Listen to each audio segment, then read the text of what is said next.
이 빌립보서는 사도 바울이 유럽 땅에 처음으로 세운 교회에 보낸 편지입니다. 다른 편지들, 사도 바울의 다른 서신 편지를 보면은 일관되게 논쟁적입니다. 반면에 이 빌립보서는 전반적인 기조가 이 첫 교회, 빌립보 교회에 대한 감사와 찬사로 일관하고 있습니다. 근데 그 가운데서 아주 이례적으로 딱 한 대목만 논쟁적인 그런 성격을 띠고 있습니다. 바로 오늘 우리가 읽은 이 본문 말씀입니다.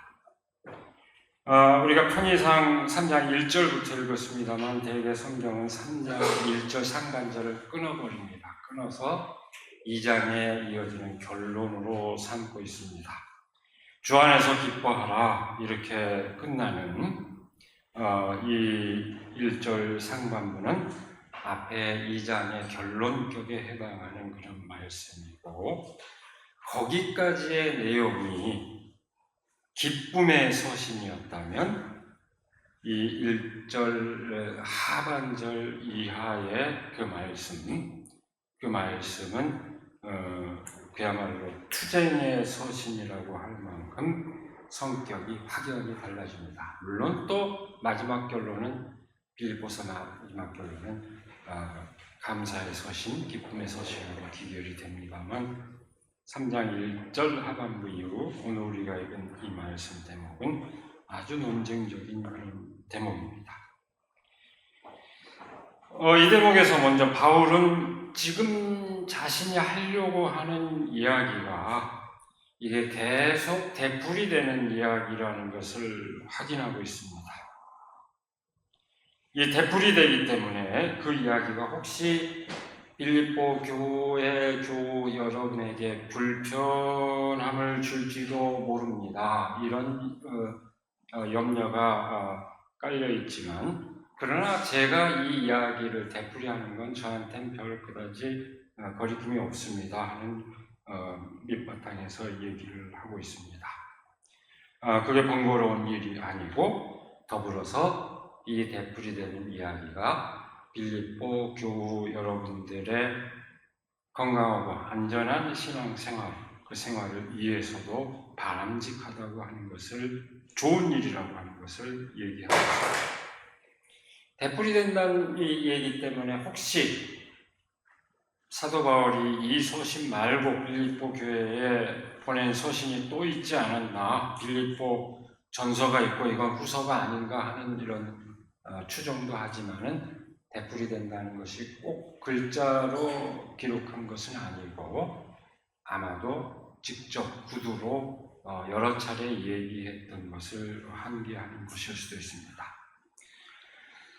그렇게 운을 떼고 난 다음에 바울의 이야기는 아주 거친 직격탄입니다. 여러분 오늘 말씀 보면서 그걸 느끼셨는지 모르겠습니다만, 할례를 주장하는 악한 사람들을 개들이라고 칭하면서 그들을 조심하라고 일갈합니다. 개들. 우리말에서 개, 그 말과 똑같습니다. 유일하게 사도 바울이 쓰고 있는 표현입니다. 똑같습니다. 이게 사도의 입에서 튀어나온 말이라 이게 말인가라고 의심스러울 정도로 심한 욕설입니다. 우리말의 뉘앙스를 그대로 생각하면 전혀 문제가 없습니다. 이 당시에 그 유대인들의 욕설로서 무지한 자들, 불신자들, 이방인들을 경멸할 때 그런 의미로 통용된 말입니다. 이렇게 심한 욕을 서신에서, 점잖은 서신에서 이렇게 사도가 하고 있을 때 도대체 어떤 사태를 두고 그렇게 얘기한 것일까? 이렇게 심하게 얘기하고 있는 것으로 봐서 할례를 주장하는 이들이 빌립보 교회에 아주 심각한 문제를 일으키고 있다고 하는 것을 추정해 볼 수 있습니다. 그야말로 직접적으로 영향을 미치면서 이 신앙을 흐트러리는 그런 역할을 하고 있다. 그걸 사도 바울이 그만큼 심각하게 느꼈다는 것을 추정해 합니다. 근데 여러분, 최초의 이방인 교회라고 그랬습니다. 이방인 교회인데 이 이방인 교회인 빌립보 교회에서 할례를 주장한 이들이 누구였을까요? 유대인들이 많이 있었다면 당연히 이들은 유대인이요. 우리가 상식적으로 알다시피 흩어져 있는 그 유대인들이 할례를 고집했던 것으로 알고 있는데요. 이방인들로 구성된 이 교회에서 할례를 주장한 사람들이 있었다면 어떤 사람들일까?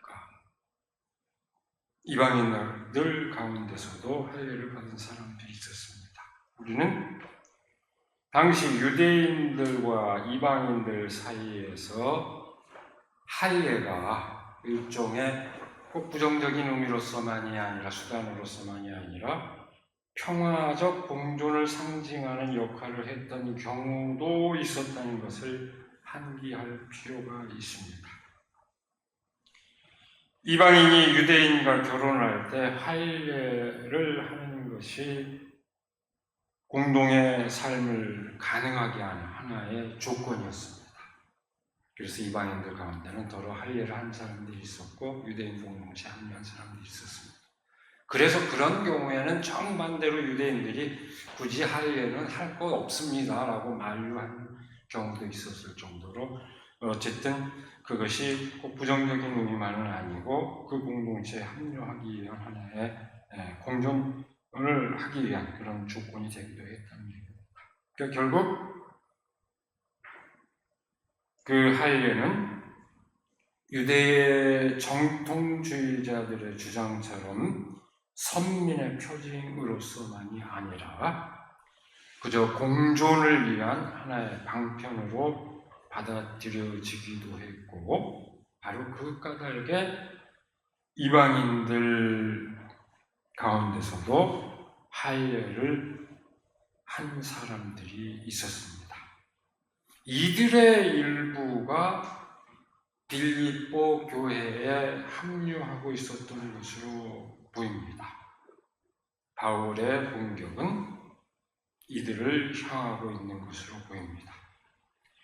바울의 격한 말투와 이어지는 내용을 보면 그것이 교회 안에서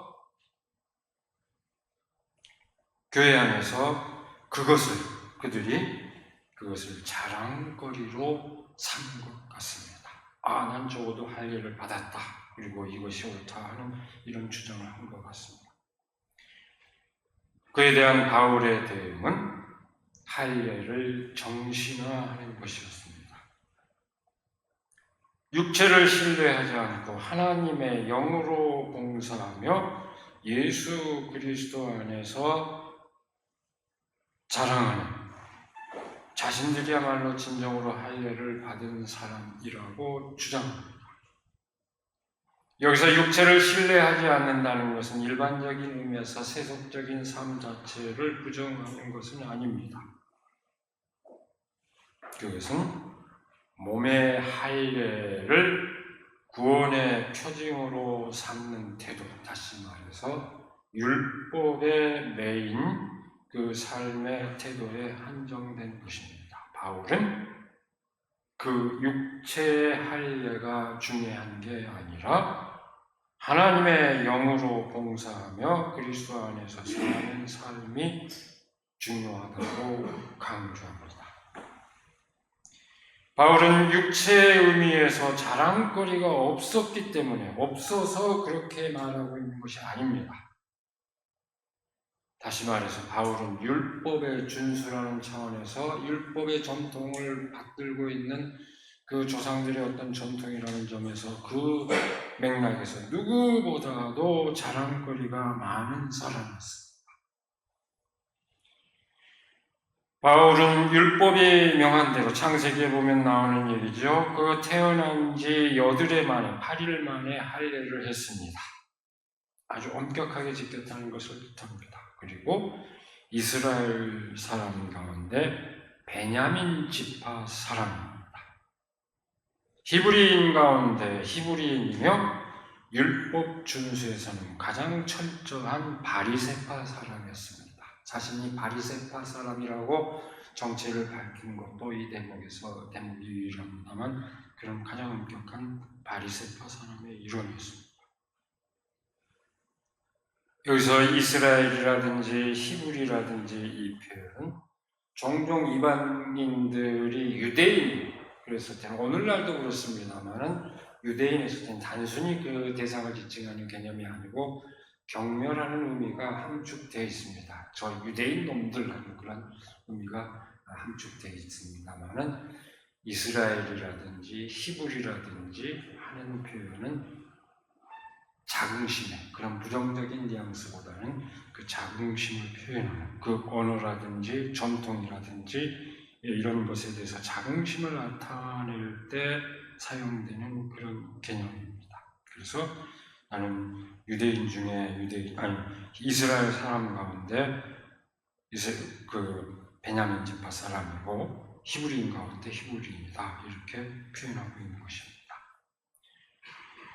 그 가운데 이 베냐민 지파는 바울의 예전 이름과 동일한 그 사울 왕이 속했던 지파고 그 의미는 바울 자신이 이스라엘의 순수 혈통이다 하는 것을 강조하는 의미를 지닙니다.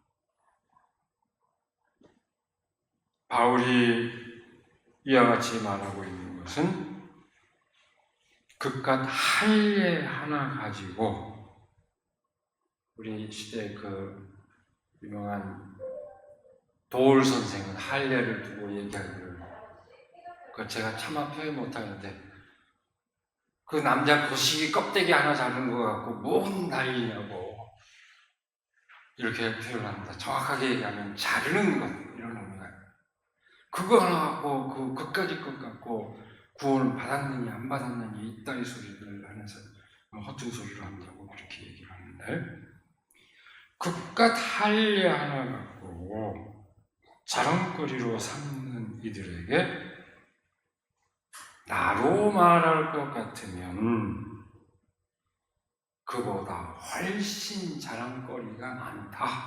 이걸 얘기하기 위해서 바울은 이렇게 얘기하고 있는 것입니다. 그러나 바울은 자기 과거의 자신이 아니라 현재의 자신을 하나의 모범으로 내세웁니다.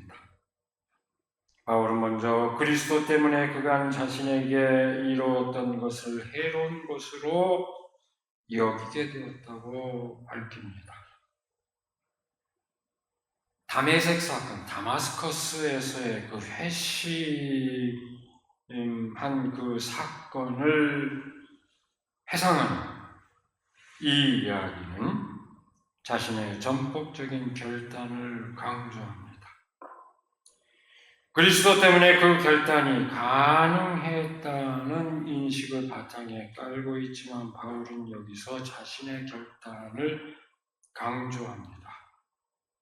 그 결단은 그야말로 전적인 가치의 전도를 의미합니다. 전혀 다른 삶을 되었고 다른 가치관을 갖게 되었다고 하는 것을 말합니다. 8절 이하의 말씀은 편지를 쓰고 있는 현재 시점에서 앞에 그 7절과 같은 내용을 다시 반복하면서 강조합니다. 바울은 그리스도를 아는 지식이 가장 귀하기 때문에 다른 모든 것을 해로 여깁니다. 그리스도 때문에 모든 것을 이뤘지만 그 이룬 모든 것을 단지 오물로 여길 뿐입니다. 그러나 바울은 가장 소중한 그리스도를 얻고 그리스도 안에 있는 삶을 인정받고자 합니다. 그것은 자신에게서 비롯되는 의의가 아니라 그리스도를 믿는 믿음으로 오는 의, 다시 말해서 하나님에게서 오는 의의를 가지려는 것입니다. 전적인 삶의 전환을 뜻합니다. 기왕에 자신의 삶을 떠받쳐주는 어떤 조건과 거기에 의존한 어떤 주관적 욕망을 따르는 삶이 아니라 전적으로 하나님에게서 비롯되는 의의를 따르는 그런 삶입니다. 이 열망을 말하는 데서 바울의 어투는 일관되게 자신의 선택과 결단의 중요성을 강조합니다. 나는 이렇게 삶을 전환된 그 삶을 살게 되었습니다 하는 것을 강조합니다. 하나님의 의에 이르는 길은 그리스도를 알고 그분의 고난에 동참하여 죽으심을 본받고 마침내 부활의 능력을 깨닫는 것입니다. 바울은 여기서 최종의 목적으로서 죽은 사람들 가운데서 살아나는 부활에 대한 강력한 희망을 필요합니다. 죽은 사람들 가운데서 살아나는 부활의 능력은 그리스도의 고난에 동참하고 완전하게 자신을 비워버린 죽음의 상황 가운데 처하게 되었을 때 오히려 부여받습니다. 역설의 진실입니다. 바울은 이것을 두고 여러 대목에서 이 부활의 죽음과 부활의 의미를 설파하는 것을 볼 수 있지만 가장 감명한, 얼마나 그것을 갈망했는지 하는 절절한 표현 가운데 하나가 나는 매일 죽고 매일 다시 삽니다라고 얘기를 합니다. 끊임없이 분투한다는 그런 얘기입니다. 예수님의 삶, 예수님과 그 실제 삶을 공유한 적도 없고 게다가 선포하는 그 말씀마저도 예수님의 삶에 관해서는 한마디도 없이 십자가와 부활만 역설한 바울이 예수님의 진정한 사도가 된 까닭이 바로 여기에 있습니다.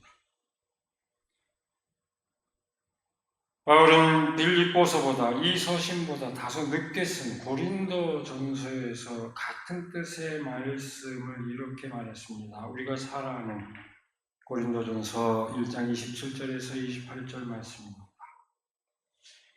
하나님께서는 지혜 있는 자들을 부끄럽게 하시려고 세상에 어리석은 것들을 택하셨으며 강한 것들을 부끄럽게 하시려고 세상에 약한 것들을 택하셨습니다. 하나님께서는 세상에서 비천한 것들과 멸시받는 것들을 택하셨으니 곧 잘났다고 하는 것들을 없애시려고 아무것도 아닌 것들을 택하셨습니다. 오늘 바울이 얘기하는 그 의미로 더욱더 생생하게 표현하고 있는 그런 말씀입니다. 아무것도 아닌 것들을 택하셨다. 이 말씀이 무슨 의미일까요? 지난 주간에 엉뚱한 맥락에서 이 말이 사용된 바람에 좀 경악했습니다. 저는 그 말을 듣는 순간 좀 경악을 했습니다만 그렇게 오용될 말이 아닙니다. 모든 것들 가운데 가장 뛰어난 존재라 스스로 여기고 자신의 고난을 뛰어넘어서까지 영향력을 행사했던 사람이 할 말은 아닙니다.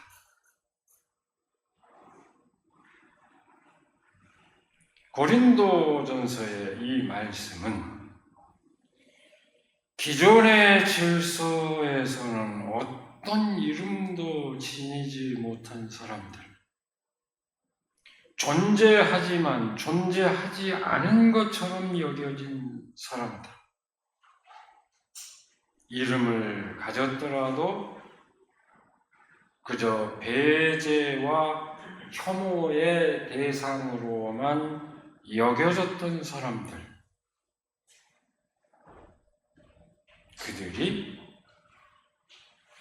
당당한 삶의 주체로 하나님께서 그들을 당당하게 세우셨다 하는 것을 고린도전서의 그 말씀은 함축하고 있는 것입니다. 그것은 하나님께서 사람들에게 베푸신 그 사랑의 성격이 지니는 어떤 극진성을 의미합니다. 그렇게 하나님께서 인간을 놀랍게 사랑하십니다. 그것은 한마디로 줄여 말하면 새로운 인간의 탄생, 새로운 세계의 탄생을 뜻합니다. 사도 바울이 보기에 바로 그것이 예수 그리스도의 삶의 의미였습니다. 예수님께서는 바로 그러한 사람들의 친구가 되셨고 그들을 하나님 나라의 주인공으로 선포하셨을 뿐만 아니라 그들과 당신을 동일시하기까지 하셨습니다. 사도 바울이 비록 예수님과 직접 삶을 공유하지는 않았지만 사도 바울이 예수님의 그 생애가 갖는 의미 자체를 몰랐을 리가 없습니다. 그런데 사도 바울이 보기에 그 진실을 보다 극적으로 보여준 것이 바로 십자가 이의 죽음과 부활의 사건이었습니다. 바로 그 삶의 의미를 가장 극적으로 드러내준 사건이 십자가에서 죽음과 사건이었다고 봤기 때문에 그 의미를 멱살한 것입니다. 하나님의 아들이 십자가에서 무력하게 죽음을 맞이한 것, 그것은 그야말로 하나님 자신이 아무것도 아닌 것이 되어버린 사태였습니다. 그러나 그것이 끝이 아니었습니다.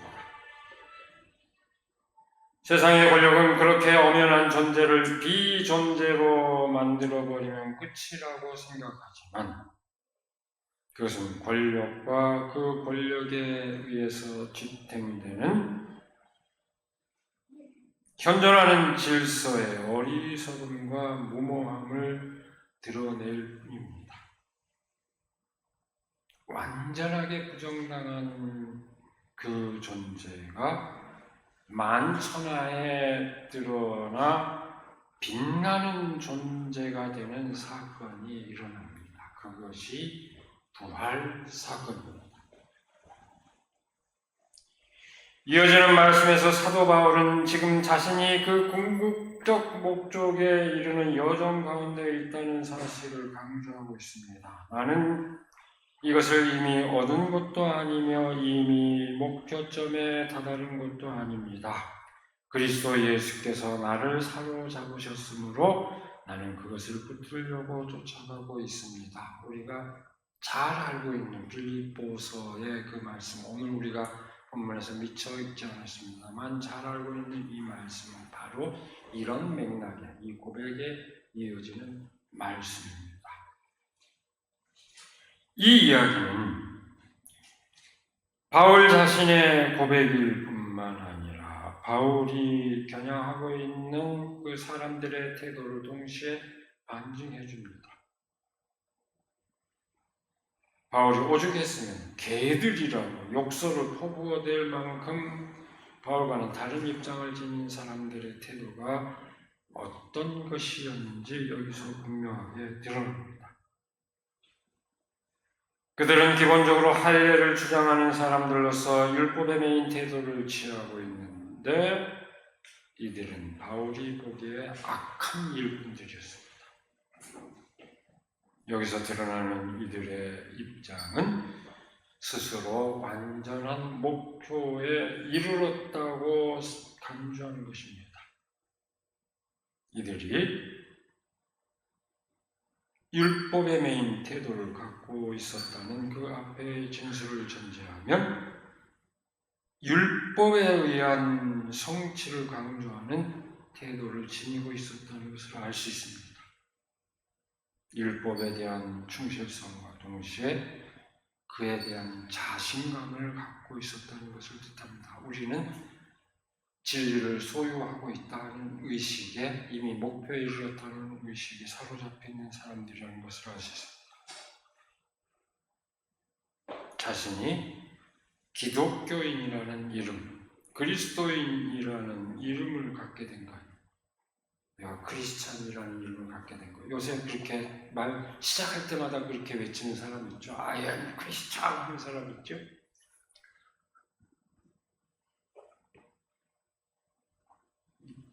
그리고 그렇게 불릴 만한 어떤 외적 표지를 충실하게 따르는 것으로 온전함에 이르렀다고 생각하는 착각입니다. 그렇게 얘기하는 사람들은 내가 진리를 완전히 소유했다고 하는 착각에 빠진 사람들. 오늘 많은 기독교인들에게서, 많은 한국교회 교인들에게서 볼 수 있는 사태입니다. 끊임없이 남을 정죄하는 데 익숙한 그런 교인들에게서 나타나는 전형적인 그런 태도입니다. 그러나 바울은 다릅니다. 바울은 자신이 당한 목표를 향해 달려갈 뿐 아직 그것을 붙들었다고 할 수 없다고 단호하게 고백합니다. 그것으로 보아 바울이 공격 대상으로 삼고 있는 사람들의 태도는 그와 상반되었으며 틀림없습니다. 바울은 예수께 사로잡힌 바 되었지만 그렇다고 그것이 완전한 목표에 도달하는 것을 뜻하는 것은 아니라고 자각하고 있습니다. 살아있는 동안 끊임없이 최종의 목표를 향해 달려갈 뿐이라고 말합니다. 아까 제가 얘기했죠. 죽음을 경험했고 부활했습니다. 한 번 고백으로 끝났습니다. 완전히 이뤘다고 생각하면 그 고백으로 끝나지만 나는 매일 죽고 매일 부활합니다. 오죽하면 이런 표현을 했을까요? 끊임없이 그 과정의 여정 가운데 있다는 것을 얘기합니다. 반면에 바울이 심하게 질타하고 있는 이들은 자신들이 이미 그 목표에 도달한 듯 허세를 부리는 사람들. 어떤 것이 과연 진정한 그리스도인의 태도일까요? 진정한 그리스도인은 그리스도의 삶과 죽음 가운데서 드러난 온전한 가치관의 전환을 믿고 스스로의 삶의 변화를 부단히 추구합니다.